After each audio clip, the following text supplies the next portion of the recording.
Je m'appelle Valérie et on me présente une petite session sur la corde à sauter. Allez, on est parti. Bon, déjà, on va parler du réglage de la corde. Ouais. Donc quand tu es deux pieds sur la corde, il faut que les poignets viennent au niveau des aisselles. Alors après, tu as la possibilité, hein, si tu es un peu plus chevronné, si tu as plus l'habitude, les poignets pourraient venir presque au niveau du nombril. Ensuite, on va commencer par s'échauffer, faire des petits mouvements en passant sur la pointe des pieds, talons. L'objectif, c'est de solliciter un petit peu l'articulation de la cheville et en même temps d'échauffer nos mollets. Après, on a tous les propulseurs, donc en fait, les cuisses, les fessiers, on va avoir l'engagement des abdominaux et tout le travail du haut du corps. Les bras bossent, la poitrine ainsi que le dos.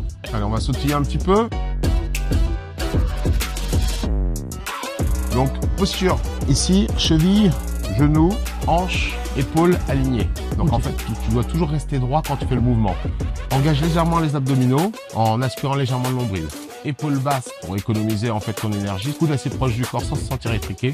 Et le mouvement se fait avec les poignets. En fait, essaye de laisser juste passer la corde. Au départ, on a souvent tendance à faire des grands sauts ou bien à faire des trucs comme ça.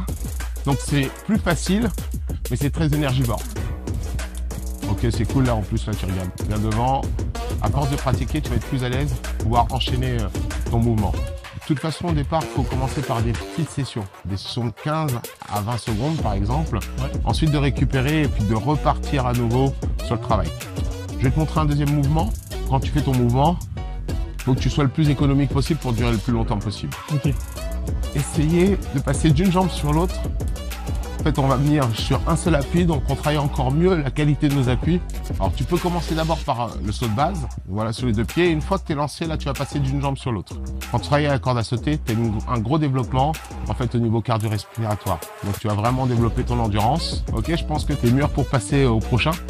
Ok, donc toujours la même chose, toujours coude proche du corps. Okay. Donc, tu commences par le saut de base. Et ensuite, on va aller chercher un saut latéral. D'un côté à l'autre. 1, 2, 1, 2. Là, ici. Et je maintiens la vitesse. Okay. Et de ne pas aller trop loin. Et après, selon la vitesse que tu mets au niveau des bras, tu peux accélérer ton mouvement. Un peu la godille, comme un skieur. Ou bien rester dans un mouvement plus lent. Ouais, t'es bien là. Continue à t'entraîner sur ce mouvement-là. Je vais t'en montrer un autre. Donc là, tu vas activer un petit peu plus tes abdominaux quand tu lèves les genoux. Toujours la même vitesse au niveau de la corde, sauf que là, je vais juste lever le genou un peu plus haut. Ok. Voilà. Voilà, tout proche du corps. Regarde devant. Ok, voilà, là t'es bien. Ok, je pense que c'est bon, Paul. Et on se retrouve très prochainement pour de nouveaux conseils. Salut!